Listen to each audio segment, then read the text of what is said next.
जय हिंद, जय भारत। मैं चंद्रदेव पांडे ऑर्गेनिक बाबा चैनल पर आप लोगों का बहुत बहुत स्वागत करता हूं। आइए आज हम डिस्कस करते हैं स्पेक्ट्रास्कोपी का एक पार्ट है जिसको बोलते हैं हाइड्रोजन स्पेक्ट्रम, और एटॉमिक स्ट्रक्चर का एडवांस पार्ट है जिसमें हम पढ़ेंगे Pauli exclusion principle, Heisenberg uncertainty principle, और हम पढ़ेंगे अबाउ प्रिंसिपल, क्रोमियम और कॉपर का इलेक्ट्रॉनिक कॉन्फ़िगरेशन, एसपीडीएफ ऑर्बिटल्स, और हमारे जो है क्वांटम नंबर साई और psi square Schrodinger wave equations. तो बहुत सारे ऐसे एडवांस चीजों को हम पढ़ने जा रहे हैं जो कि चीजें आपके लाइफ में, आपके कंपटीशन में और आपके एग्जाम में बहुत काम की चीजें हैं। तो एटॉमिक स्ट्रक्चर का ये पार्ट आप बिल्कुल आराम से पढ़िए और जो चीजें आ रही पॉज कर दीजिए। तो यहाँ हम बात करते हैं कि एटॉमिक स्ट्रक्चर का जो है line spectrum of hydrogen, hydrogen का लाइन स्पेक्ट्रम क्या है। तो अगर हम बात करें तो इसको एटॉमिक स्पेक्ट्रा भी बोलते हैं, एटॉमिक स्पेक्ट्रा भी बोलते हैं। और एटॉमिक स्पेक्ट्रा होता क्या है, एक्चुअल में जब हमको कंटिन्यूअस की जगह पे डिसकंटिन्यूअस लाइंस मिलना स्टार्ट होती हैं और इमिशन स्पेक्ट्रम मिलता है कंटिन्यूअस। स्पेक्ट्रास्कोपी मींस सिर्फ आपका विजुअल रीजन नहीं होता है, विबजोर नहीं होता है, the quantize interaction of electromagnetic radiation with matter होता है। और मैटर की स्टडी जब हम करते हैं ईएमआर के साथ में, और वहां पर energy is equal to H nu होता है, और H nu is equal to wave number होता है, अब wave number is equal to H C upon lambda होता है, और यहाँ पर energy is equal to H nu होता है। तो wave number is directly proportional to frequency, या wave number is directly proportional to energy. तो energy directly proportional to wave number. अब वेव नंबर की बात करते हैं। वेव नंबर जब हाइड्रोजन स्पेक्ट्रम के लिए निकाला गया तो 109677 ये रेडबर्ग कांस्टेंट था, और इसे स्वीडिश साइंटिस्ट रेडबर्ग ने खोज किया था। यहां पर 1/2 square minus 1/n2 square centimetre inverse लिया गया। ये चूंकि विजिबल के लिए लिया गया, क्योंकि सेकंड पर अगर हम देखें तो यहाँ पर बामर आता है, और बामर के लिए n इनिशियल की वैल्यू 2 है, तो यहाँ पर 2 पुट किया गया है। खैर अगर हम बात करें wave number is equal to 109677 1/n1 square minus 1/n2 square centimetre inverse होता है। ये वर्किंग फार्मूला है जो कि आपके कंपटीशन में आता है। पीएमटी और नीट जेई के बच्चों के लिए बहुत इंपॉर्टेंट है, पीजीटी का एग्जाम देने जा रहे हैं उनके लिए भी इंपॉर्टेंट है। तो यहाँ पर n1 की वैल्यू हमेशा, यानी इस वाले n1 की वैल्यू हमेशा 1 2 3 4 कुछ भी हो सकती है, 1 2 3 4 5 6 7 8 9 तक हो सकती है। n2 की बात अगर करें तो वो n1 से एक ज्यादा होगा। जितना n1 होगा मतलब n1 की जगह पर n इनिशियल कह लें, तो n इनिशियल जो हम लेंगे और यहाँ पर n फाइनल लेंगे, तो n इनिशियल से n फाइनल एक ज्यादा होगा। अगर यहाँ बात करें तो n2 हो सकता है n1 + 1, n2 + 1, n3 + 1, ऐसे डॉट डॉट डॉट डॉट पढ़ता चला जाएगा। 10967 रेडबर्ग कांस्टेंट है जो स्वीडिश साइंटिस्ट ने इसको खोजा था। ये वैल्यू यहाँ पुट होती है तब एनर्जी जिसकी जाकर के निकलती वेव नंबर। तो यहाँ पर एक चीज बहुत साफ निकल के आई कि electron move around nucleus in circular path. Electron nucleus के चारों तरफ सर्कुलर पाथ में मूव करता है, और उसको कहा गया ऑर्बिट्स, इलेक्ट्रॉन का घर कहा गया। और energy of the electron remain fix, electron की एनर्जी उस सर्कुलर पाथ में, उसके घर में फिक्स रहती है। तो इलेक्ट्रॉन का घर क्या है, ऑर्बिट है। और इलेक्ट्रॉन की एनर्जी ना तो डिस्ट्रॉय की जा सकती है, ना तो उसको बनाया जा सकता है। जितनी एनर्जी है वो फिक्स रहती है, एनर्जी में कोई चेंज नहीं होता है। हाइड्रोजन के स्पेक्ट्रम के लिए यहां पर n1 की वैल्यू अगर देखें तो 1, तो इसे हम ग्राउंड स्टेट कहते हैं, और एक्साइटेड स्टेट में n2 n3 n4 n5 n infinite तक जाएगा। अब अगर मान लीजिए कि कहीं से भी 2 3 4 से n1 में आ रहा है, यानी ये 2 3 4 क्या है, एक्साइटेड स्टेट है, और n1 हमारा क्या है, ग्राउंड स्टेट है। तो एक्साइटेड से जब भी ग्राउंड में आएगा तो ग्राउंड में, अगर ग्राउंड हमारा क्या है, ये हमारा N1 हमारा है, तो इसको लाइमन बोला जाएगा। लाइमन यूवी रीजन में एग्जिस्ट करेगा। अगर एक्साइटेड से अदर एक्साइटेड से N2 में आ रहा है तो उसे बामर कहा जाएगा, और बामर हमारा विजिबल में एग्जिस्ट करेगा। अगर अदर एक्साइटेड स्टेट से N4 से N5 से इनफाइनाइट से N3 में आ रहा है तो उसे पास्टन कहा जाएगा। उसी बेसिस पर हमने यहाँ पर एक सीरीज बनाई है, और सीरीज क्या है कि लाइमन सीरीज है, बामर सीरीज है, पास्टन सीरीज है, ब्रैकेट सीरीज है, फुंड सीरीज है। अब ग्राउंड स्टेट लाइमन के लिए 1 होगा, बामर के लिए 2 होगा, पास्टन के लिए 3 होगा, ब्रैकेट के लिए 4 होगा, और फुंड के लिए 5 होगा। यानी ग्राउंड स्टेट ये 1 2 3 4 5 होंगे। और एक्साइटेड स्टेट क्या होंगे? 1 के लिए 2 3 4, 2 के लिए 3 4 5, 3 के लिए 4 5 6, 4 के लिए 5 6 7, 5 के लिए 6 7 8। और लाइमन हमारा यूवी रीजन में एग्जिस्ट करेगा, बामर हमारा विजुअल में एग्जिस्ट करेगा, पास्टन हमारा आईआर में, और ब्रैकेट फुंड भी हमारा आईआर में ही एग्जिस्ट करता है। तो यहां से एक क्वेश्चन कंपटीशन में बनता है, आपसे पूछ लेगा कि लाइमन सीरीज कौन से रीजन में एग्जिस्ट करेगी, तो आपका आंसर होगा कि यूवी में।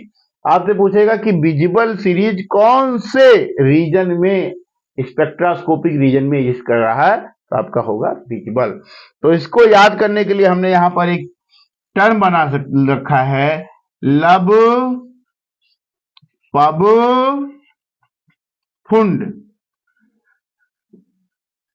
लब पब फुंड, तो लब पब फुंड में लाइमन, बामर, पास्टन, ब्रैकेट, फुंड ये सीरीज आप याद कर लेंगे, और यूवी विजिबल आईआर इधर से स्पेक्ट्रम याद कर लेंगे। तो आपके ये क्वेश्चन कभी आपसे गलत नहीं हो पाएंगे। स्क्रीनशॉट लेना है आप ले लीजिए। एनर्जी का टर्म हमने इसमें डिस्कस कर दिया है, हमने इसमें ऑर्बिट के बारे में बता दिया, और हाइड्रोजन स्पेक्ट्रम के बारे में आपने समझ लिया। और प्यारे बच्चों, आपने कौन सी सीरीज कौन से स्पेक्ट्रोस्कोपी रीजन में पाई जाती है ये भी पढ़ लिया। तो आशा करता हूं कि आप इसके क्वेश्चन किसी भी कंपटीशन में, टीजीटी, पीजीटी, नीट और आपका जो है सीएसआईआर का हुआ, गेट का हुआ, कहीं भी आप गलत नहीं करेंगे। इस उम्मीद के साथ आर्गनी बाबा नेक्स्ट आगे बढ़ते हैं। बच्चों, आपको समझ में तो आ ही रहा होगा, तो आइए हम कुछ न्यूमेरिकल्स के लिए जो बहुत ही इंपॉर्टेंट फार्मूले हैं उनको डिस्कस करने जा रहे हैं। तो आइए भगत सिंह की तरह थोड़ा देश के लिए कुछ काम करते हैं और साइंटिस्ट बन करके विश्व में अपना नाम करते हैं। तो frequency nu is equal to होता है, चूंकि ई इज इक्वल टू आपने पढ़ा था एच न्यू, तो यहां से nu is equal to E upon H हो जाएगा। अगर एनर्जी का डिफरेंस है तो E2 माइनस E1 अपान एच हो जाएगा। यहां पर एंगुलर मोमेंटम एक दूसरा, और फ्रीक्वेंसी के बाद में अगर हम एंगुलर मोमेंटम की बात करें तो angular momentum M V R equal to हो जाएगा N H upon 2 pi. H upon 2 pi के पहले एन से मल्टीप्लाई करेंगे, एन की वैल्यू 1 2 3 हो जाएगी, जिसके लिए जिस ऑर्बिटल के लिए हम एंगुलर मोमेंटम निकाल रहे हैं, कैलकुलेट कर रहे हैं, उससे मल्टीप्लाई एच अपान 2 पाई को कर देंगे। और यहां पर आर्यन इक्वल टू यानी radius equal to N square, A nought आ रहा है, ए नॉट है बोहर ऑर्बिटल, और बोहर ऑर्बिटल की वैल्यू 52.9 पिकोमीटर होती है। यहां पर एनर्जी कैलकुलेट करेंगे तो ये वर्किंग फार्मूला जिस पे न्यूमेरिकल पूछा जाता है, E equal to minus R H 1 upon N square 1 2 3 4 5 dot dot dot जाएगा। और ये वैल्यू आपकी जो है रेडबर्ग कांस्टेंट, आर एच क्या है, रेडबर्ग कांस्टेंट है। रेडबर्ग कांस्टेंट की वैल्यू अगर आपको जूल में लेनी है, एनर्जी की वैल्यू जूल में लेनी है कि सेंटीमीटर में लेनी है? जूल में लेनी है, तो मैंने पहले आपको बता दिया है, अगर सेंटीमीटर जूल में लेनी है तो 109677 लेके चलेंगे, 109677 ये जूल में लेके जाएगा, और सेंटीमीटर में लेके जाना है तो ये हो जाएगा 2.18 इंटू 10 की पावर माइनस 18, ये जूल में लेके जाएगा। तो आर एच की वैल्यू 2 होती 109677 और 2.18 इंटू 10 की पावर माइनस 18 जूल। तो यहां पर आर एच की वैल्यू हमने दोनों लिख दिया है, 2.18 इंटू 10⁻18 जूल और 109677 सेंटीमीटर इनवर्स। अगर एनर्जी यहां से कैलकुलेट करते हैं, इस एनर्जी की बात करते हैं, एनर्जी ऑफ इलेक्ट्रॉन, तो ये हो जाएगा -2.18 into 10⁻18 1/n1 square. First orbit के लिए 1 स्क्वायर तो वैल्यू वही रह जाएगी। सेकंड के लिए करेंगे तो ये आ जाएगा 4 से डिवाइड करेंगे तो यह आ जाएगा -0.54 इंटू 10⁻18। ये आपसे कई बार नीट में जेईई में पूछा गया है और टीजीटी पीजीटी में पूछा गया है। एनर्जी के लिए वर्किंग फार्मूला जो निकल के आया है जूल में, वो 2.18 into 10⁻18 Z square upon N square joule. और यहां पर अगर रेडियस की बात करें तो 52.9 N square upon Z square picometre, ये आपका रेडियस निकल करके आता है। तो ऐसे बने रहिए आप अपने ऑर्गेनिक बाबा चैनल पर, और न्यूमेरिकल्स के पार्ट्स के लिए एक अलग से मैं वीडियो बनाऊंगा। पहले एटॉमिक स्ट्रक्चर का एडवांस पार्ट हम फिनिश कर लेते हैं, तो बने रहिए और आप वीडियो को देखते रहिए, एंजॉय करते रहिए केमिस्ट्री। हेलो बच्चों, कैसे हो आप लोग? बहुत ही एंजॉय आ रहा होगा। धीरे धीरे आपका एटॉमिक स्ट्रक्चर आगे की तरफ बढ़ता हुआ जा रहा है और हम पढ़ने वाले हैं कि बोहर मॉडल क्यों फेल हुआ। आपने सबसे पहले लेक्चर में आपने सीखा था कि एटॉमिक डाल्टन से एटॉमिक मॉडल क्या था। डाल्टन से एटॉमिक मॉडल ने कहा था कि इलेक्ट्रॉन प्रोटॉन न्यूट्रॉन में डिवाइड हमारा एटम हो ही नहीं कर सकता है, एटम अनकटेबल है। बोहर मॉडल ने इलेक्ट्रॉन की एनर्जी बता दी, इलेक्ट्रॉन का मोमेंटम बता दिया, हाइड्रोजन लाइक स्पेक्ट्रम को इसने डिस्कस भी कर दिया, लेकिन फेल कहाँ हुआ, ये मॉडल कहाँ फेल हुआ, तो इसको हम डिस्कस करते हैं। तो यहां बात करते हैं कि स्पेक्ट्रास्कोपिक टर्म्स जहां थे, जैसे डुप्लेट, ट्रिपलेट, क्विंटेट, तो ऐसे वर्ड जहां यूज हो रहे थे उसको नहीं बता पाया। सिर्फ ये जो है सिंगलेट की बात कर पाया और Lyman बामर Paschen bracket फुंड lithium hydrogen या हाइड्रोजन लाइक एटम के स्पेक्ट्रम को ही बता पाया, मतलब कि भारी भरकम स्पेक्ट्रम को नहीं बता पाया, ड्यूटेरियम को नहीं बता पाया, P31 NMR को नहीं बता पाया। बहुत सारे स्पेक्ट्रोस्कोपिक टर्म में ये गड़बड़ रहा, फेल हो गया। केमिकल बॉन्ड्स कैसे होंगे, केमिकल बॉन्डिंग कैसे होगी, कैसे रिश्ते बनेंगे, किस तरीके से हमारा स्ट्रक्चर बढ़ता जाएगा, किस तरीके ज्योमेट्री होगी, मॉलिक्यूल होगा, केमिकल बॉन्डिंग को भी एक्सप्लेन नहीं कर पाया। इलेक्ट्रॉनिक कॉन्फ़िगरेशन कैसे फिल होगा, किस तरीके से इलेक्ट्रॉन कहाँ इंटर करेगा, उसकी इलेक्ट्रॉन की फिक्स्ड एनर्जी कहाँ होगी, ऑर्बिटल की एनर्जी क्या होगी, सब ऑर्बिटल्स क्या होंगे, इलेक्ट्रॉन कितने भरे जाएंगे, कितनी स्टेबिलिटी होगी, ये कोई भी चीज एक्सप्लेन नहीं कर पाया। और इलेक्ट्रॉन का पोजीशन क्या होगा, मैग्नेटिक बिहेवियर क्या होगा, स्पिन बिहेवियर क्या होगा, बहुत सारी चीजों को यह जो है बोहर मॉडल नहीं एक्सप्लेन कर पाया, इसलिए बोहर मॉडल फेल हो गया। तो बोहर मॉडल को विनम्र श्रद्धांजलि में अर्पित करता हूं और मैं चंद्रदेव पांडे आपको लेके चल रहा हूं एक नई चीज की तरफ, जिसका नाम है क्वांटम मैकेनिक्स। क्वांटम मैकेनिक्स की तरफ मैं आपको लेके चलता हूं। तो ये चैप्टर है क्वांटम मैकेनिक्स। डोनाल्ड ए मैक्यूरी की हमारे हाथ में बुक है, जो कि फॉरेन ऑथर की मानी जाती है। इसको हमने कई बार पढ़ी है। आप इसको ऐसे भी देख सकते हैं और ऐसे भी देख सकते हैं। तो ये टेक्स्ट बुक आप junior level physical chemistry junior courses of senior text book quantum mechanics, जो और इसमें बताया this text book is brain grain is more based than the electron, electronic model के बारे में बताती है, जिसका अध्ययन आपका टीचर कर चुका है। और एक बुक मेरे पास और क्वांटम मैकेनिक्स की है, जिसका नाम है 6th edition of quantum mechanics, Ira N Levine की है और 6th एडिशन है। और ये एडिशन जो आपकी क्वांटम मैकेनिक्स की बुक है, ये हमने ISBN पब्लिकेशन, जो प्रगति मैदान दिल्ली में मेला लगता है, वहां से हमने ऑर्डर करके मंगाया था। ये इजीली अवेलेबल इंडिया में नहीं है। तो आप क्वांटम मैकेनिक्स में इंटर कर गए हैं और आपका टीचर मेंटर आपका भाई चंद्रदेव पांडे आपको क्वांटम मैकेनिक्स के बारे में बताने जा रहा है। तो मैं आपको क्वांटम मैकेनिक्स की बुक मैंने आपको दिखाई दी है। क्वांटम मैकेनिकल जो मॉडल है वो क्यों आया, उसका रीजन क्या था, क्यों इंडिया में आया, क्यों साइंस में आया, क्यों आपके सिलेबस में आया, उसको हम डिस्कस करेंगे। तो बोहर मॉडल फेल होने के बाद में दो चीजें सामने आई थी, ड्यूअल बिहेवियर।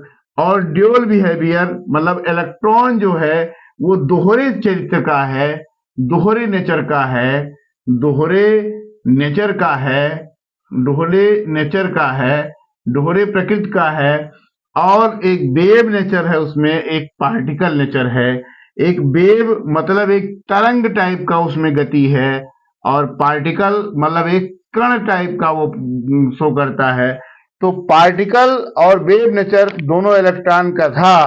तो वेव नेचर से आया आपका क्लासिकल मैकेनिक्स। ये क्लासिकल मैकेनिक्स आया वेव नेचर से, और पार्टिकल नेचर से आया आपका क्वांटम मैकेनिक्स। तो अब हम पढ़ते हैं यहां पर वेव नेचर को सपोर्ट करने वाला, जिसका नाम था वेव नेचर ऑफ इलेक्ट्रॉन को सपोर्ट करने वाला था डी ब्रोगली। डी ब्रोगली एक बहुत बड़ा साइंटिस्ट था, और इसने बताया कि वेवलेंथ जो हमारा है, वेवलेंथ यानी इसको हिंदी में बोलते हैं तरंग दैर्ध्य। तरंग दैर्ध्य जो हमारा था lambda equal to H upon M था, और एच अपान एम को आपको मालूम है कि पी से लिख सकते हैं। तो lambda equal to H upon P लिखा जा सकता है। और इस तरीके से डी ब्रोगली ने बताया कि वेवलेंथ को हम यहां से इलेक्ट्रॉन के आसानी से पता कर सकते हैं। लेकिन इसका एक भाई था हाइजेनबर्ग, उसने कहा कि नहीं नहीं नहीं, पोजीशन और मोमेंटम, यक्स क्या है, यक्स आपका मोमेंटम है, मोमेंटम, और डी डेल्टा पी आपका पोजीशन है। तो इसने कहा कि पोजीशन और मोमेंटम को एक साथ कैलकुलेट नहीं कर सकते हैं। तो क्या कर सकते हैं, इसने कहा delta P X is greater than equal to H upon 4 पाई।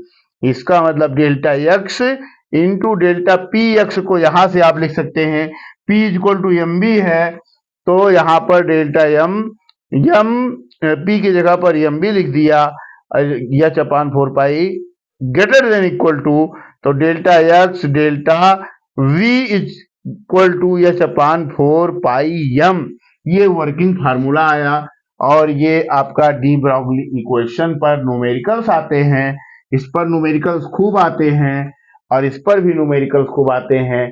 तो जो बच्चे पीजीटी की तैयारी कर रहे हैं, जो टीजीटी की तैयारी कर रहे हैं, जो जेई की तैयारी कर रहे हैं, जो नीट की तैयारी कर रहे हैं, और जिन बच्चों को सीखने में इंटरेस्ट है, देश के उज्जवल भविष्य हैं, और भारत के भविष्य हैं, और विज्ञान के भविष्य हैं, वो हाइजेनबर्ग अनसर्टेनिटी प्रिंसिपल और डी ब्रोगली प्रिंसिपल के न्यूमेरिकल्स को करेंगे, और इनको अच्छे से पढ़ेंगे। इसके बाद हम पाउली एक्सक्लूजन प्रिंसिपल, और उसके बाद में हुन्स रूल पढ़ेंगे, और ऑर्बिटल्स के स्ट्रक्चर को पढ़ेंगे। तो बने रहिए अपने मेंटर, अपने गुरु ऑर्गेनिक बाबा के साथ, और इसी चैनल पर आपको बहुत कुछ मिलने वाला है। तो आप अगर अभी तक लाइक नहीं किए हैं तो इस सेशन को लाइक कर लीजिए, और सब्सक्राइब कर लीजिए, और शेयर कर दीजिए अपने मित्रों में, ताकि ज्ञान की ज्योति बढ़ती रहे, और ये आपका चैनल ऐसे ग्रोथ करता रहे, और फैमिली में नया सदस्य जुड़ता रहे। तो बने रहिए, अभी बहुत कुछ मैं आपको बताने जा रहा हूं। तो क्वांटम मैकेनिक्स में बात अगर की जाए कि क्वांटम मैकेनिक्स क्या था, तो क्वांटम मैकेनिक्स जो मॉडल था, इसको Irwin Schrodinger and Werner Heisenberg दो साइंटिस्ट थे जो लीक से हटके चलते थे, और इन्होंने बगावत कर दिया विज्ञान में। और विज्ञान में एक बहुत बड़ी क्रांति आई प्यारे बच्चों, और इधर हिंदुस्तान में क्रांति चल रही थी, असहयोग आंदोलन चल रहा था, इधर जलियांवाला बाग चल रहा था, और उधर विज्ञान में एक बहुत बड़ा आंदोलन चल रहा था, और उसका नाम था हाइजेनबर्ग और श्रोडिंगर इक्वेशन। और श्रोडिंगर, इरविन श्रोडिंगर इनका नाम था, और इनका वर्नर हाइजेनबर्ग इनका नाम था। और इन दोनों गुरु और शिष्य ने, गुरु कौन था? गुरु हाइजेनबर्ग था और श्रोडिंगर शिष्य था। पढ़िएगा इसको अच्छे से। लेकिन कभी कभी जो है कहते हैं कि juniors are always intelligence than seniors, यानी चेला जो होता है गुरु गुरु रह जाता है और चेला बर्फी हो जाता है। यहां शक्कर की बात नहीं करेंगे। और श्रोडिंगर ने कहा कि हम एक इक्वेशन देने जा रहे हैं जो एक्स वाई और जेड कोऑर्डिनेट्स में देंगे, 3 डायरेक्शन में देंगे। और डायरेक्शन में क्या होगा? Del square psi upon del X square, del square psi upon del Y square, del square psi upon del Z square plus 8 pi square M upon H square E minus V psi equal to 0। ये PGT में 15 बार पूछा गया है। तो जो PGT की तैयारी कर रहे हैं, नीट में इसको पूछ लिया गया है, इसको जेई में पूछ लिया गया है। अब आप पूछ रहे होंगे कि क्यों पूछा जाता है? इसलिए कि आपका साइंस में कितना इंटरेस्ट है। ये तो बेसिक इक्वेशन है। एन अपान 4 पाई को जितना आप एक्स वाई जेड में डिफरेंशिएट करते जाएंगे, ये डबल डिफरेंशिएशन है। क्योंकि डेल अपान डेल एक्स अगर लेते हैं तो सिंगल डिफरेंशिएशन होता है, del square upon del X square है, डबल डिफरेंशिएशन इक्वेशन है। तो पहला क्वेश्चन बनता है कि सिंगल डिफरेंशिएशन है या डबल, तो आपका जवाब होगा डबल डिफरेंशिएशन इक्वेशन है। और दूसरा यहां पर जो है, यहां पर E minus B is equal to 0। तो B क्या है? पोटेंशियल है। B पोटेंशियल ऑफ इलेक्ट्रॉन है और E आपका एनर्जी है। E यहां पर एनर्जी ऑफ इलेक्ट्रॉन है। और इसी को आगे बताया कि H psi is equal to E psi. अब यहां पर एक नया वर्ड साई आपको लग रहा होगा कि ये साई कहां से आ गया। इसको बोलते SAI साई, और हिंदी में लिखते हैं साई। साई नहीं लिखिएगा। तो ये कहां से आया है? ये इंडियन फिलॉसफी में, वेद में अगर आप जाएंगे, वेदों में आप जाएंगे तो वेदों में कहते हैं ओंग हौंग गोंग हवा महे प्रिया नाम तुम प्रिय पतिंग वंग हवा महे निधि नाम तुम निध पतिंग वंग हवा महे। तो वहां पर ऐसे साई बनाते हैं, फिर ऐसे ऐसे करके फिर साई बनाते हैं। ये साई कुछ नहीं है। अगर आप अपने मेंटर CD पांडे ऑर्गेनिक बाबा की माने तो साई शंकर जी का त्रिशूल है, जो कि एनर्जी की बात करता है, जो कि वेव फंक्शन की बात करता है। एनर्जी दुनिया की जो है वो शंकर जी के त्रिशूल के बराबर है। बोलो हर हर महादेव, हर हर महादेव श्री शंभो। तो ये शंकर जी का त्रिशूल है जो कि बताता है कि जब दुनिया की सारी एनर्जी खत्म हो जाती है तो वहां पर जो है हमारा त्रिशूल काम करता है। और जब दुनिया नाराज होती, शंकर जी का त्रिनेत्र खुलता है और उसी से उनकी त्रिशूल की एनर्जी के बराबर इस दुनिया की एनर्जी है। महाकाल सभी कालों में बड़े हैं।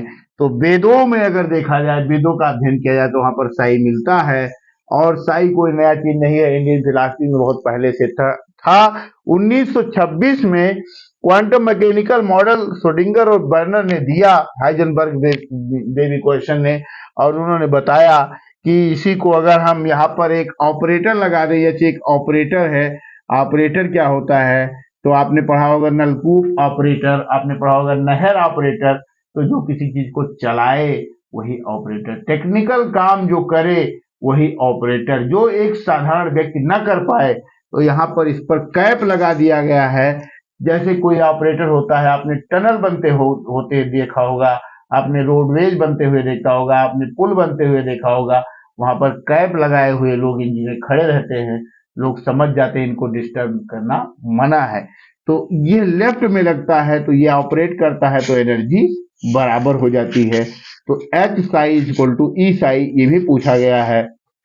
एक वर्ड यहाँ पर आता है साई स्क्वायर। क्या है साई स्क्वायर? जो है ये probability of finding electron in orbital को बताता है। तो आपने वेव फंक्शन पढ़ लिया, साई को पढ़ लिया, साई का महत्व आपने पढ़ लिया, और चीजों को पढ़ना चाह रहे हैं तो एक बार मैं इसको मिटा करके थोड़ा सा और आपको बताता हूं। इन्होंने क्या बताया था इन्होंने बताया था -infinity to +infinity psi star D tau equal to 1। इन्होंने कहा था कि दुनिया में जितनी चीजें हैं उसकी पाए जाने की प्रोबेबिलिटी 1 है, और इसे जो है बताया कि इसकी वैल्यू 1 होगी। यानी अगर आप यहाँ पाए जा रहे हैं तो यही पाए जाएंगे, अमेरिका में पाए जा रहे हैं तो वहां, पाताल में पाए जा रहे हैं तो वहां, मंगल ग्रह पे पाए जा रहे हैं तो वहां, चंद्र पे पाए जा रहे हैं तो वहां। तो वही चीज जो है, यह जो है बताया कि इसकी -इन्फिनिटी मतलब आदि से लेकर के +इन्फिनिटी मतलब अंत तक अगर आपके पाए जाने की प्रोबेबिलिटी यानी प्राथमिकता है, संभावना है, तो वो आपकी 1 है। आप एक ही सिंगल व्यक्ति हैं, आपकी आइडेंटिटी 1 है। आधार कार्ड में कोई किसी का मैच नहीं करता है, तो गॉड जो बनाता है, भोलेनाथ जो बनाता है, उसकी आइडेंटिटी 1 होती है। यह चीज बताया था श्रोडिंगर बेबी क्वेश्चन ने, और श्रोडिंगर ने कोई नया चीज नहीं बताया था। यह चीज हमारे भारतीय वेदाज में पहले से प्रेजेंट थी, और इसने ये भी बताया था कि -इन्फिनिटी टू +इन्फिनिटी मतलब आदि से अंत तक अगर एनर्जी को देखा जाए, साई स्टार, यहाँ पर यक्स वाई लिया था तो 1 था, और यहाँ पर यक्स अगर एक ही क्या डी टाउ लिया जाए तो इक्वल टू 0 हो जाएगी। यानी आप ही को कहा जाए कि आप यहाँ हैं और आप चंद्रयान पर हैं, आप यहाँ हैं, और आप शुक्रयान पर हैं, आप यहाँ हैं, और आप यम पर हैं, आप यहाँ हैं, और आप बृहस्पति पर हैं, तो उस बात का खंडन इसने किया, कहा नहीं, that is not possible, that is not possible. Universe में एक व्यक्ति एक ही जगह पाया जा सकता है, और इसे ऑर्थोगोनैलिटी का प्रिंसिपल कहा गया, इसको यूनिटी का प्रिंसिपल कहा गया। ये जो अभी किताबें आपको लिवाइन में दिखा रहे थे और हम मैक्यूरी दिखा रहे थे, उसमें हमने पढ़ा है। मैक्यूरी ये जो है श्रोडिंगर के चेले थे, उन्होंने किताबों को लिखा है, तो बहुत सारी चीजों को पढ़ने का अध्ययन मिला है। मौका मिलेगा तो आपको कभी क्वांटम मैकेनिक्स पढ़िएगा, CSIR नेट में पढ़ाऊंगा, तो वहां देखिएगा। ये आदि और अंत के बीच में जो कुछ भी है वो भोलेनाथ हैं और उन्हीं की शक्ति है।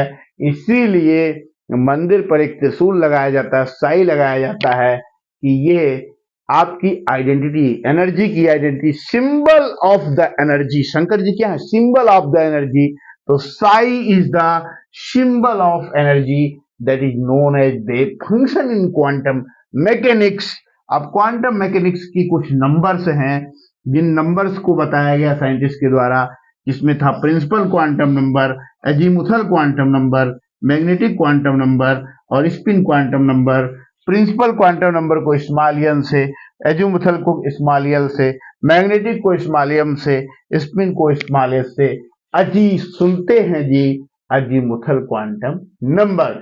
तो आइए क्वांटम नंबर्स के बारे में हम डिस्कस करते हैं।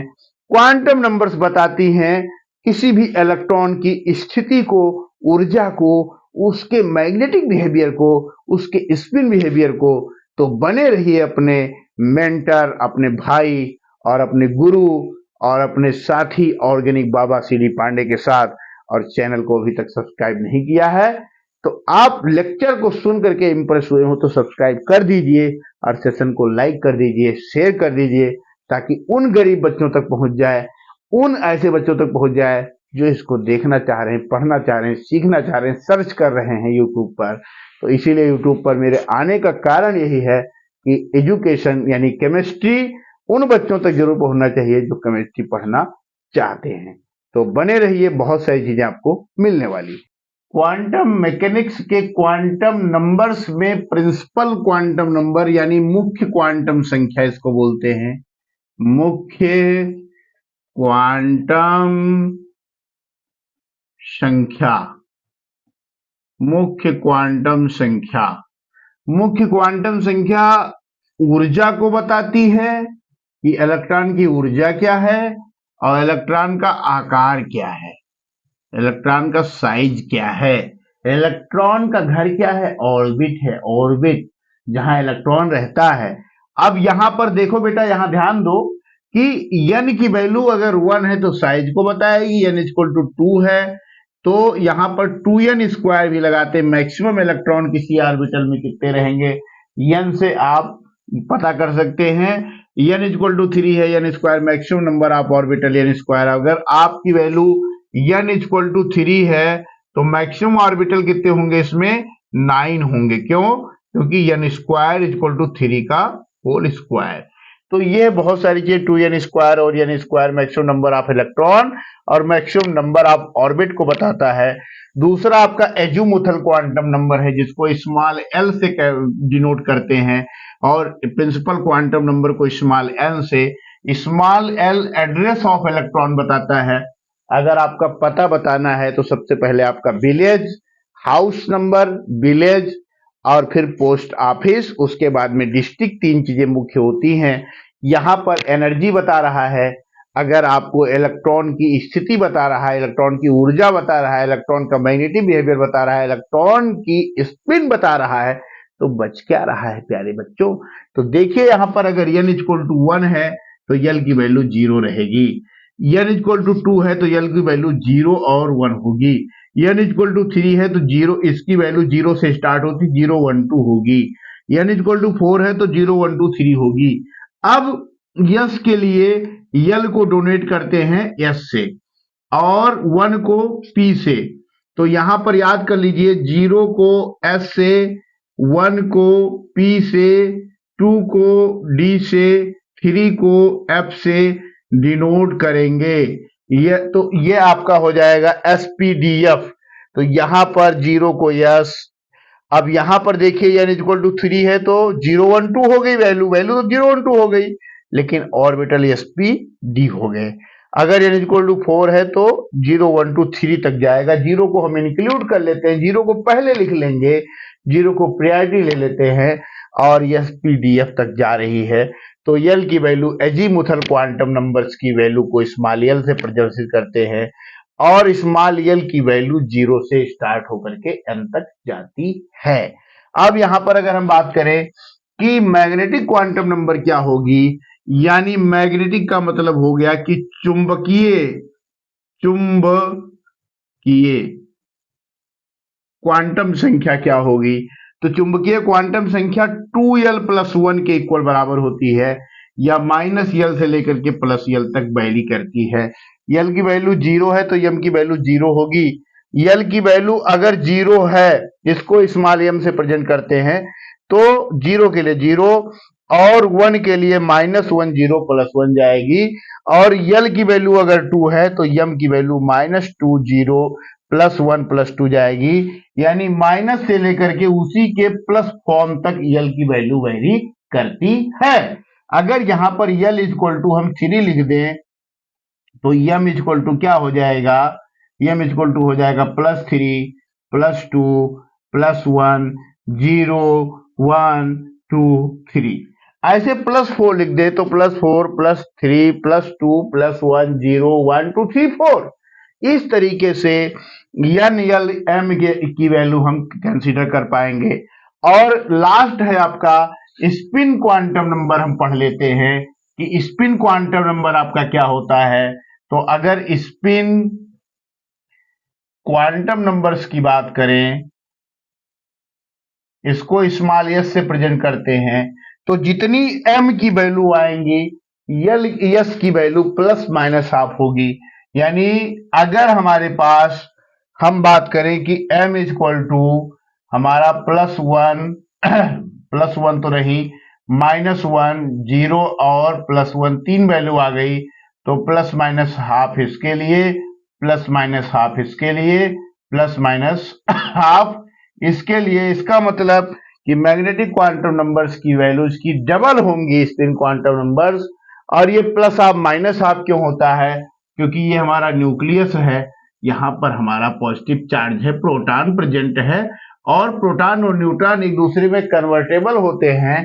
तो इलेक्ट्रॉन का ऑर्बिटल यहाँ पर है, इलेक्ट्रॉन इसमें प्रेजेंट है, इलेक्ट्रॉन ऐसे चक्कर कटा रहा है, या इलेक्ट्रॉन हमारा ऐसे चक्कर कटा रहा है, तो इलेक्ट्रॉन अपनी जगह पर भी घूमता है जलेबी की तरह। जैसे हम अपनी जगह पे भी घूमें और धीरे धीरे आगे बढ़ते हुए चले जाएं। तो ये हो गया आपका इलेक्ट्रॉन का मोशन। तो इलेक्ट्रॉन कभी क्लॉकवाइज जा रहा है, कभी एंटी क्लॉकवाइज जा रहा है, घड़ी की सुई की तरह चल रहा है, घड़ी की सुई के अनुरूप जा रहा है। तो इलेक्ट्रॉन की स्पिन इस तरीके से है, क्लॉकवाइज में, एंटी क्लॉकवाइज में इस तरीके से है। तो इस चीज को प्रेजेंट करने के लिए प्लस हाफ, इसके लिए माइनस हाफ होता है। तो चाहिए यहां पर लिख दे प्लस हाफ और चाहे यहां पर लिख दे माइनस हाफ।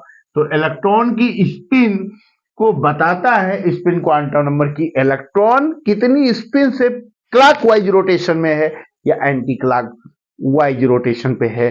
तो आपके ऑर्गेनिक बाबा चैनल पर आपके सिलेक्शन की गारंटी मैं लेता हूं। आप पढ़ते रहिए, कॉन्सेप्ट को सीखते रहिए और बने रहिए आप चैनल पर। सब्सक्राइब जरूर कर दीजिए। हम एक स्पेशल टॉपिक पढ़ने जा रहे हैं जिसका नाम है नोड। नोड क्या होता है? ऑर्बिटल अगर आपने पढ़ा होगा तो ऑर्बिटल का मतलब होता है कि इलेक्ट्रॉन पाए जाने की संभावना सबसे अधिक, probability of finding electron is maximum. लेकिन नोड एक ऐसा जगह है जिसका मतलब होता है कि इलेक्ट्रॉन वहां पे जीरो होगा, इलेक्ट्रॉन नहीं होगा। तो नोड को बोलते हैं electron density zero, electron density nil, वहां पर नहीं होगी। तो यहां पर दो नोड होते, एक एंगुलर नोड होता है और एक होता है रेडियल नोड। तो एंगुलर नोड की वैल्यू होती है n-1 और रेडियल की होती है n-l-1। n आपका प्रिंसिपल क्वांटम नंबर, यल आपका एजीमुथल क्वांटम नंबर है जी। अब एक कुछ ग्राफ पढ़ लेते हैं। आपकी एनसीईआरटी में ये ग्राफ दिया हुआ है इस तरीके से, अगर आप देखेंगे पेज नंबर 54 पर ये ग्राफ दिए हुए हैं। इन ग्राफ में से एक क्वेश्चन पीजीटी में, नीट में, जेई में आता है। तो यहां पर हम लिख देते हैं पीजीटी, टीजीटी आपका नीट है और आपका जेई है। इसमें क्वेश्चन इस ग्राफ से मिलता है, बिल्कुल श्योर है। तो यहां पर हम पढ़ेंगे, अगर 1s की बात करें तो यल इक्वल टू, एन की वैल्यू क्या है 1 है, तो यल की वैल्यू 0 हो जाएगी। तो रेडियल नोड्स n-l-1 जीरो, क्योंकि यल जीरो हो गया और n इक्वल टू 1 हो गया तो रेडियल नोड्स कितने आ जाएंगे, जीरो हो जाएंगे। तो यहाँ कोई नोड नहीं होगा। साई स्क्वायर और आर में जो हमारा ग्राफ होगा वो इस टाइप से होगा, psi square is not equal to zero, probability of finding electron zero नहीं होगी। कुछ ना कुछ पाई जाएगी, लेकिन कहाँ पाई जाएगी? नोड्स का मतलब कि यहाँ पर अगर हम बात करें कि इसमें कितने नोड्स होंगे, तो इसमें एक नोड ये हो गया, एक नोड ये हो गया, एक नोड ये हो गया, यहाँ नोड 3 हो गए।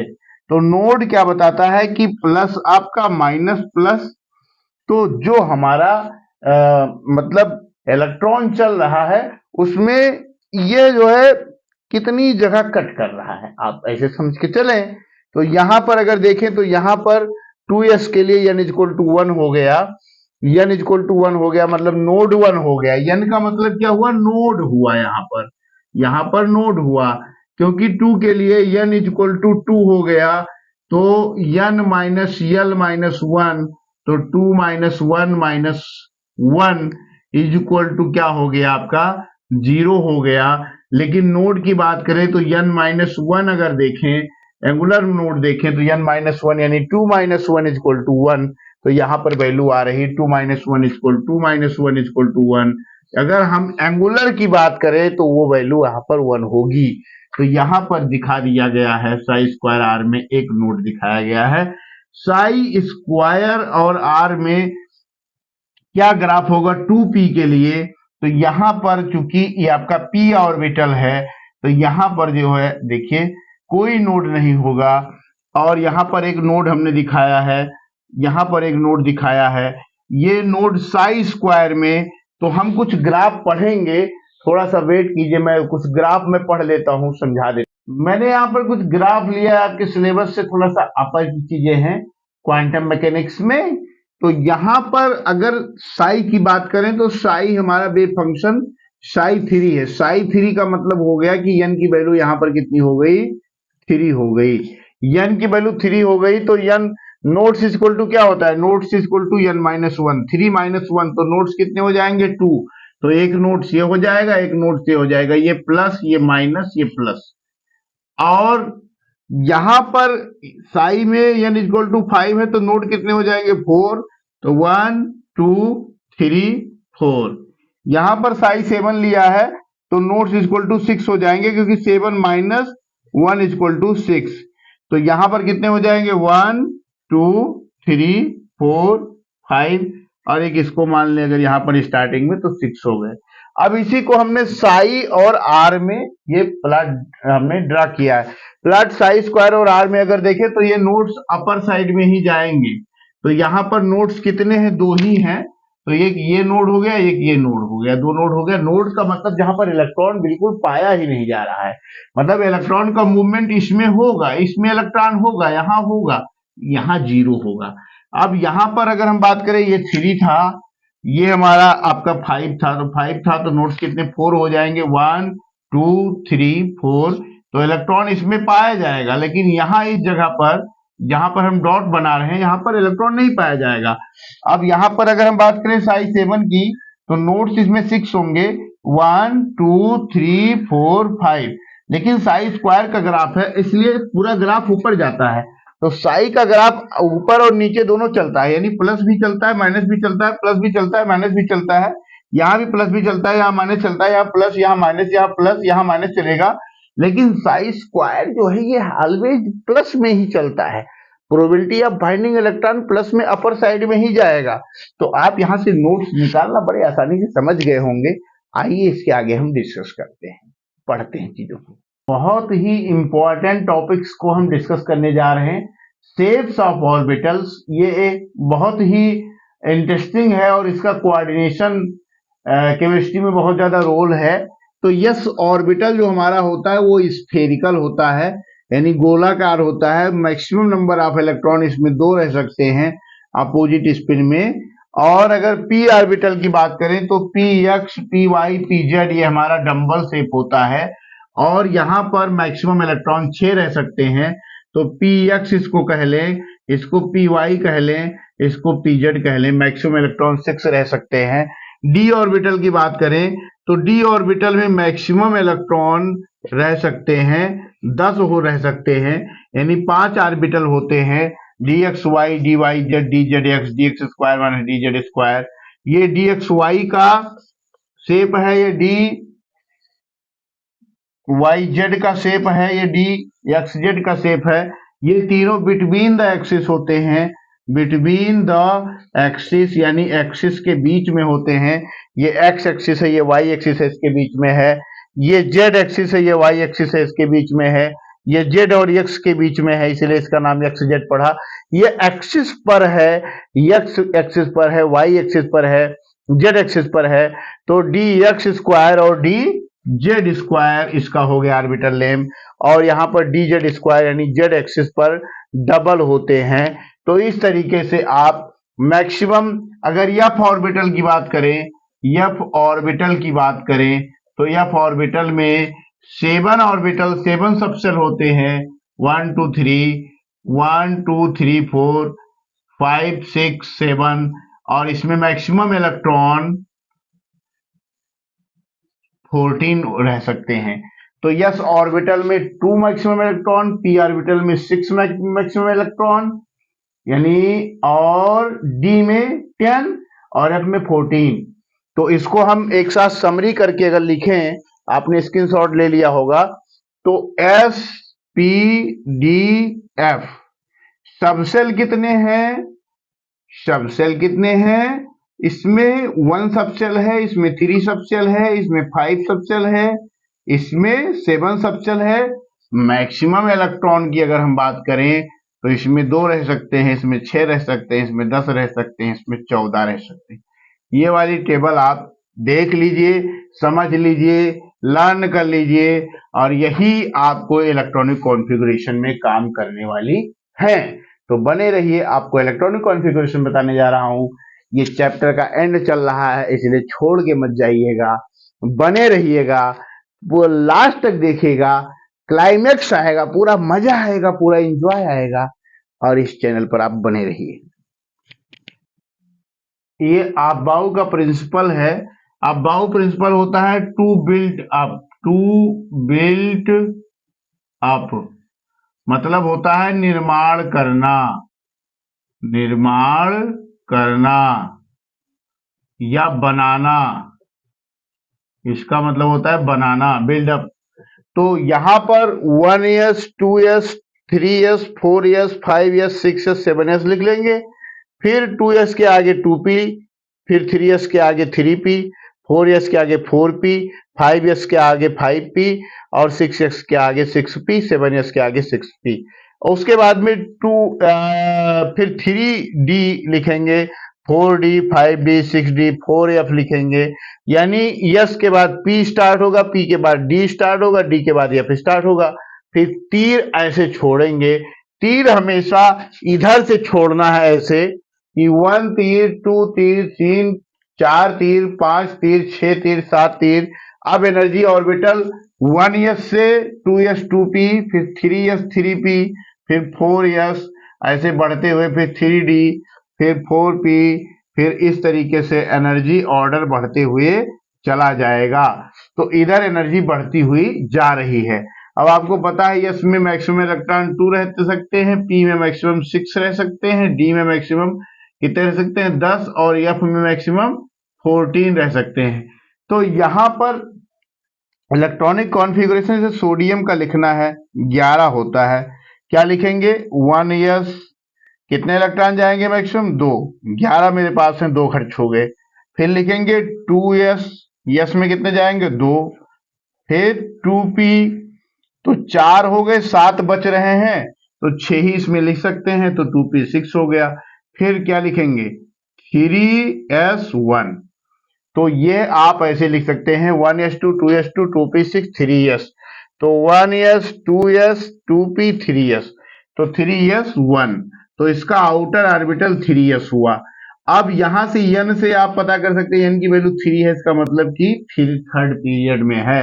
और s में इलेक्ट्रॉन जा रहा है, यानी s ऑर्बिटल में इलेक्ट्रॉन s ब्लॉक एलिमेंट है।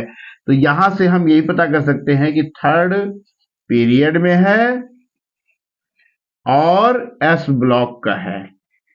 तो ये आप पता कर सकते हैं इलेक्ट्रॉनिक कॉन्फ़िगरेशन से। मोस्टली आपसे पूछा जाता है क्रोमियम का और कॉपर का, तो इसका होता है 29 और इसका होता है 24। तो इसमें आप लिखेंगे 3d, लास्ट में जाएगा 3d। 3d आपका कहाँ है, 3d यहाँ है, तो उसके पहले आप फिल कर दीजिए, क्या दिक्कत है, फिल कीजिए 1s 2s 2p 3s 3p 4s 3d, 1s2 2s2 2p6 3s2 3p6। और 3d में यहां पर जो है क्या होता है कि आपको 5 इलेक्ट्रॉन भर देना है और यस में 1 रख देना है।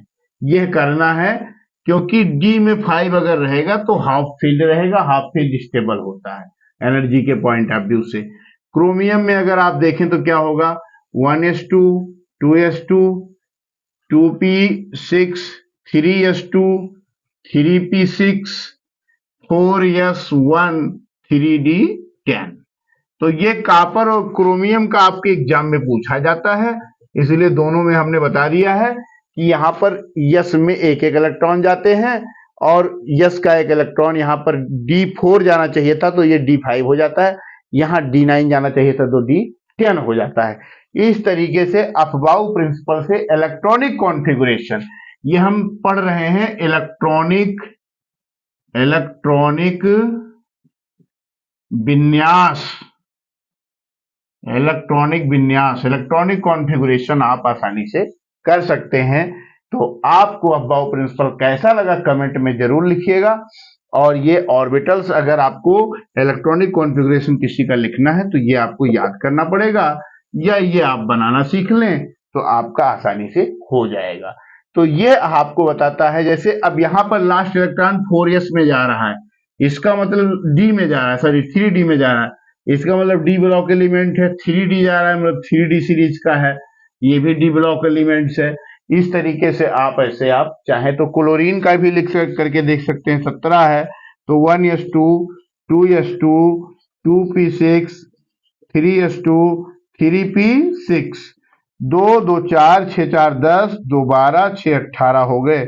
और 3p6 के बाद में 4s आ जाता है, तो 4s क्या जाएगा, 4s 17, 2 2 4, 6 4 10, 2 12, 12 और 6 18, तो यहीं पर 5 हो जाएगा, आगे लिखने की जरूरत नहीं है। तो यहां से पता चलता है कि ये थर्ड पीरियड का है, थर्ड पीरियड का एलिमेंट है, और क्या है भाई, और ये पी ब्लॉक का है, पी ब्लॉक का है। तो P5 बताता है कि ये आपका हाइड्रोजन है। तो इस तरीके से P1, P2, P3, P4, P5, P13D, तो ये 13, 14, 15, 16, 17 सीरीज बताता है, 17 सीरीज का एलिमेंट है, 17वें ग्रुप का है। तो इस तरीके से आप अबाउ प्रिंसिपल का यूज अच्छे से करेंगे। आप एक्सरसाइज कीजिएगा, आपके एनसीईआरटी में बहुत सारे क्वेश्चन दिए हैं, उनको आप जरूर कीजिएगा। तो अब हम पढ़ते हैं पाउली एक्सक्लूजन प्रिंसिपल। हम बात करेंगे एनर्जी फिलिंग के बारे में। n प्लस एल की वैल्यू अगर 1 है तो 1s हो जाएगा, n प्लस एल की वैल्यू 2s है तो 2s हो जाएगा, n प्लस एल की वैल्यू 3 है तो 3 हो जाएगा। अब यहाँ पर 3s कर लीजिए, तो 2p की अगर हम बात करें, 2p ऑर्बिटल की और 3s ऑर्बिटल की, तो n की वैल्यू यहाँ पर 2 है, n की वैल्यू 2 है, l की वैल्यू p के लिए 1 होती है और s के लिए 0 होती है।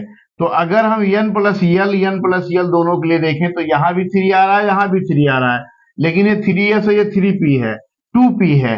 तो हम यहाँ पर एनर्जी इलेक्ट्रॉन पहले किसमें प्रेफर करेंगे, तो इलेक्ट्रॉन यहाँ पर इसमें प्रेफर करेंगे, क्योंकि इसकी एनर्जी ज्यादा हो जाएगी। n अगर ज्यादा है तो 1s2, 2s2, 2p6, 2p6 की एनर्जी कम होगी, 3p की एनर्जी ज्यादा होगी।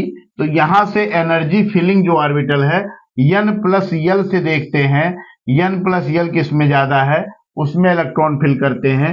उसके बाद में यहाँ पर n प्लस यल की वैल्यू 1 थी तो इसलिए s में गया, फिर 2 है तो एनर्जी इसकी ज्यादा होगी, यहाँ इधर की तरफ एनर्जी बढ़ रही, लेकिन n प्लस यल की वैल्यू अगर सेम आ गई तो वहां पर हम n की वैल्यू प्रेफर करेंगे, यानी n s 3 यहां ज्यादा है, 3 2p है और 3s है, तो 3 को हम प्रेफर करेंगे, प्रिंसिपल क्वांटम नंबर को प्रेफर करेंगे, ये n+1 रूल कहता है।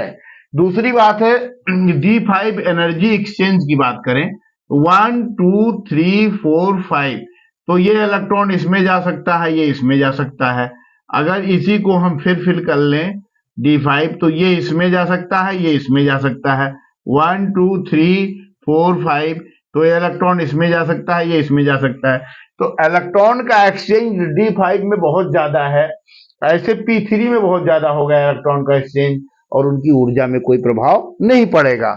तो इसलिए P3 P6 ये हाफ फील्ड है, ये आपका हाफ फील्ड है, हाफ फील्ड है, और ये आपका फुल फील्ड है, तो ये हमारा फुल फील्ड है।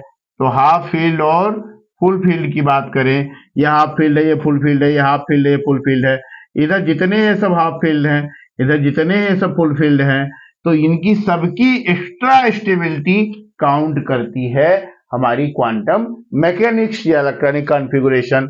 हुंस रूल क्या कहता है कि P में एक इलेक्ट्रॉन है, कोई बात नहीं हमने एक इलेक्ट्रॉन दे दिया, P में 2 इलेक्ट्रॉन है, कोई बात नहीं हमने 2 इलेक्ट्रॉन दे दिया, P में अगर 4 इलेक्ट्रॉन है तो आपको पता है ऑर्बिटल 3 है, तो 1 2 3, यानी सबको एक एक पूरी देंगे, एक एक रोटी देंगे, जब बचेगी तब किसी को हम पेयर करेंगे।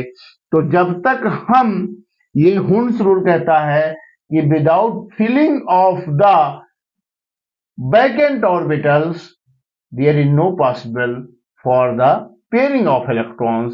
तो यहां पर ये हमारा प्रोसीजर सही है, और अगर P4 का प्रोसीजर हम ऐसे लिख देते हैं 2 2 4, तो ये प्रोसीजर हमारा गलत है। सभी में एक एक इलेक्ट्रॉन देने के बाद तब हम पेयर करते हैं। D6 की बात करें तो D6 में सभी में एक एक इलेक्ट्रॉन दे देंगे, तो ये D5 हो जाएगा, फिर पेयर कर देंगे, ये सही तरीका है। और अगर हम इसी में कुछ और परिवर्तन करते हैं, 2 2 4, 1 5, 1 6, तो ये हमारा तरीका गलत हो जाएगा। तो हुंस रूल पेयरिंग ऑफ इलेक्ट्रॉन्स के बारे में बताता है, पेयरिंग ऑफ इलेक्ट्रॉन्स के बारे में बताता है। इसके बाद में आता है लास्ट में Pauli exclusion principle, Pauli exclusion principle. तो ये पाउली एक्सक्लूजन प्रिंसिपल ने क्या बताया, इसने कहा कि किसी भी इलेक्ट्रॉन के लिए चारों क्वांटम संख्याओं के मान बराबर नहीं हो सकते हैं। इसने कहा था कि किसी भी इलेक्ट्रॉन के लिए, किसी भी इलेक्ट्रॉन के लिए चारों क्वांटम नंबर्स बराबर नहीं हो सकते। किसने कहा था? पाउली ने कहा था। There is no equal quantum numbers for any electron. No equal 4 quantum number, चारों क्वांटम संख्याओं के मान बराबर नहीं हो सकते। यानी एन एल एम एस ये किसी भी इलेक्ट्रॉन के लिए इक्वल होने की पॉसिबिलिटी नहीं है। ये पाउली एक्सक्लूजन प्रिंसिपल ने कहा था। तो बच्चों, ये क्लास आपको कैसी लगी? ये बड़ी शानदार क्लास रही कि बड़ी अच्छी क्लास रही कि मॉडरेट क्लास रही? फीडबैक कमेंट के थ्रू जरूर दीजिएगा। एटॉमिक स्ट्रक्चर का ये आपका एडवांस पार्ट फिनिश होता है और मैंने इसमें बहुत सारी चीज़ों को डिस्कस किया है।